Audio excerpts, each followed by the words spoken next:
후보자는 부동산 시장 안정화에 대해서 본인 스스로 생각할 때 내가 최고 적임자다라고 판단해서 대통령 당선인 측에 내가 해볼게 라고 자청을 했습니까? 아니면 당선인 측에서 부동산 정책은 당신이 적임자이니까 한번 해보시오 이렇게 말했습니까?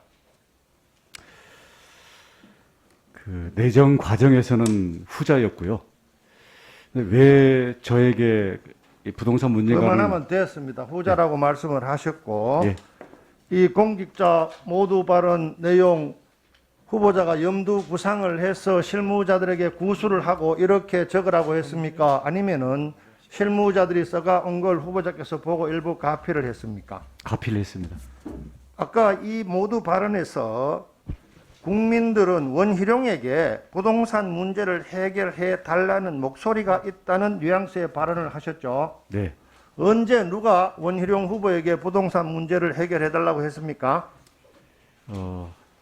저는 정책본부장으로서 부동산 이 승부를 가르는 이슈라고 봤기 때문에 국민의힘에게 요청한 거죠. 네. 국민의힘에게 요청한 사실을 원 후보자 개인에게 요청한 것처럼 뉘앙스를 풍기면 되겠습니까? 안 되겠습니까? 저는 정책본부장으로서 부동산 공약을 만들고 당시에 전문가 및 캠프와 깊이 있는 토론을 했던 연속선상에서 책임감을 느끼고 있다는 말씀입니다. 알겠습니다. 이 부동산 문제는 참으로 뜨겁고도 찬 문제라서 원 후보자는 삼선의 국회의원과 제주지사의 경험과 능력으로 작금의 이 문제를 해결할 수 있다고 생각합니까? 아니면은 혼자 힘으로는 도저히 안 되고 다른 전문가들과 같이 협력을 해서 대책을 마련할 생각입니까?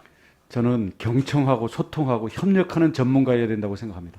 국토부 장관이 되면은 차관급만 하더라도 1차관, 2차관, 행복청장, 새만금청장, 대왕이 위원장 등 5명입니다. 지금 현 차관급 5명 중에 한 사람이라도 알고 있는 사람이 있습니까? 없습니다. 앞으로 차관 인사를 할 때 BH가 정해주는 인사를 그대로 받을 겁니까? 아니면은 장관 스스로 생각하고 국토부 직원들과 상의를 해서 이 사람을 이곳에 주세요라고 요청을 하실 겁니까? 솔직히 말씀드리면 좀 지켜봐야 알겠습니다. 아까 모두 발언에서 자산 격차를 줄인다라고 말씀을 하셨죠. 네. 프랑스 경제학자부터 시작해서 현 세계의 모든 문제는 자산 격차이고 그 자산 격차를 해소할 수 있는 유일한 방법이 자산에 관한 세금 부여라고 한 사실을 알고 계십니까? 지금 들었습니다. 2017년부터 22년까지 5년간 전국, 서울, 강남 집값 공이 2배 가까이 올랐죠. 네. 아까 발언에서 집값을 잡는다는 표현을 쓰셨죠. 아까 네. 집값을 잡겠다고 말씀하셨습니다. 하셨죠? 집값을 잡는다는 표현을 하셨죠. 의원님께서 기억이 안 말씀하시면 납니까? 맞겠죠. 예. 집값을 잡을 수 있습니까? 집값은 잡는 게 아닙니까? 저는 집값은 잡을 수 있는 게 아니라고 생각합니다. 그렇습니다. 집값은 집값은 결과물이라고 잡는 게 아니기 생각합니다. 때문에 앞으로 국토교통부 장관이 되시면은 집값을 잡겠다는 표현은 가급적 삼가하시기를 부탁을 드립니다. 동의합니다. 예. 집값은 잡을 수 없는 겁니다. 네. 그러면은 이 집값 문제가 가장 큰 현안인데 지난 5년간은 거의 100% 올랐어요. 그럼 앞으로 윤석열 정부 5년간 집값 정책에 대한 심상정 의원의 질의에 대해서 하방 안정성을 가질 수 있도록 하는 것이 목표라고 하셨죠. 네. 우리가 일반적으로 집값의 수준을 어느 정도가 적정하냐에 대해서는 논란의 여지가 많이 있지만 물가 상승률, 경제 성장률, 소득 증가율보다 더 이상 올라가는 집값은 많은 문제를 가진다는 게 일반적인 견해입니다. 그렇다면 앞으로 5년 동안 물가 상승률 내지는 소득 증가율 정도 이하로 집값을 내리겠다는 게 기본 생각이십니까? 지금 말씀하신 것처럼 소득 배수도 따져야 되고요. 물가나 경제 성장 이 부분과 관련해 가지고 장기 추세선에 집값이 따라 움직이도록 하는 게 저는 안정이라고 생각합니다. 자, 후보자의 그런 기본 철학에 대해서는 본 의원도 동의를 합니다. 지난 1990년대 일기 신도시 5곳에 29만 2천 호 지어진 건 알고 계시죠? 네.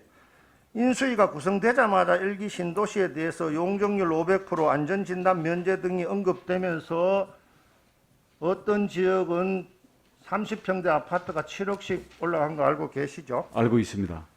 그랬더니 갑자기 정책을 선회해서 일기 신도시 문제는 중장기 과제로 추진한다고 했죠. 이게 모두 그 부동산 TF 내에서의 개별 알겠습니다. 의원들의 발언이 걸러지지 않고 나오는 과정에서 혼선이 빚어진 겁니다. 일주일도 안 돼갖고 다시 또 용적률 300%, 역세권 용적률은 500%까지 약속하면서 재개발을 하고 일기 신도시 재개발 TF를 만든다는 보도를 보셨죠. 네. 이런 왔다 갔다 갈짓자 행보에 원 후보자의 의견이 반영됐습니까? 전혀 모르는 이야기입니까? 지금 인수위의 부동산 TF 그리고 대변인단 여기에서 네네. 권한과 책임이 일치하지 않는 그런 아이디어들이 나오다 보니까 이 알겠습니다. 순간적으로 혼선이 있는데요. 이걸 정돈을 알겠습니다. 하도록 하겠습니다. 문재인 정부 부동산 실패의 원흉 3인방을 전 청와대 비서실장, 초기 정책실장, 국토부 장관이라고 하는 사실이 보도된 거 보셨죠? 지금 들었습니다. 이번 정부는 청와대 비서실장, 정책실장이 없으니까 부동산 관련 수석비서관, 국토교통부 장관 세 분 중에서 부동산 정책의 키는 누가 잡을 생각입니까? 국토교통부 장관은 특히 주거 공급과 주거 복지에 대해서는 전적인 책임을 지고 있고요. 세제와 금융에 대해서도 저희는 협의하면서 부동산 관련은 이것을 주도해 나가야 될 책임을 갖고 있다고 생각합니다. 지금 하신 말 명심하시기 바랍니다. 후보자님, 오늘 헤드라인 뉴스가 이렇게 나왔습니다. 부동산 정책 갈팡질팡, 시장 대혼란. 추경호는 재개발 재건축을 공약대로 추진한다. 원희룡은 신중히 접근해야 한다. 원 후보자는 질서 있게 꾸준히 일부러 시간을 끌지 않겠다는 레토릭을 구사했죠. 네. 그거는 뜨거운 커피를 천천히 빨리 먹으라 하는 소리하고 똑같겠죠. 그렇게 볼 수도 있겠습니다. 건설 산업 생산 체계 개편이라는 대단히 어렵고 무슨 소리인지 국민들이 알 수 없는 보고를 받아본 적 있습니까? 네.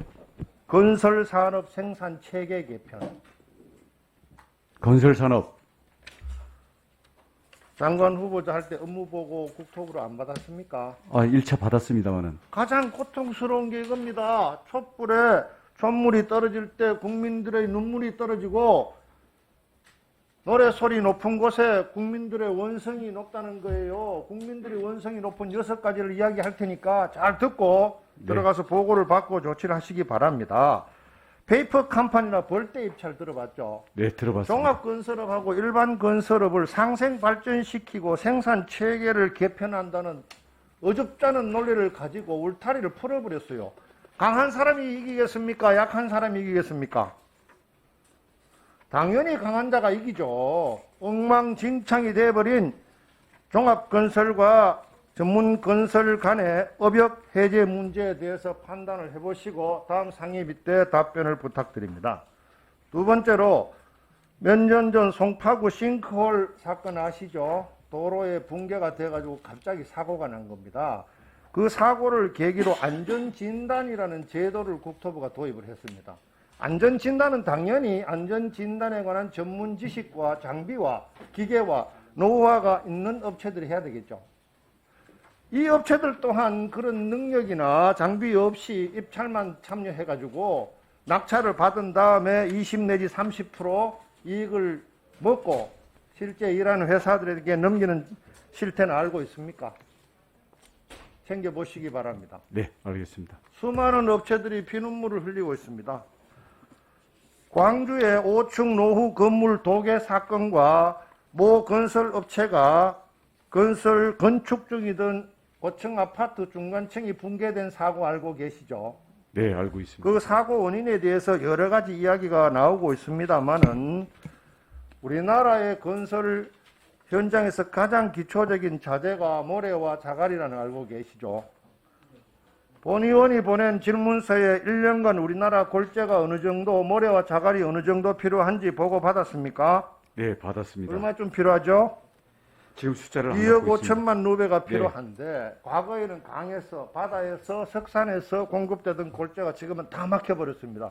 제주도도 마찬가지죠. 골재 수급을 어떻게 할 건지 직원들한테 보고를 한번 받고 이 골재가 모자리게 되면 아파트 상승 가격의 주범이 됩니다. 이해하시죠?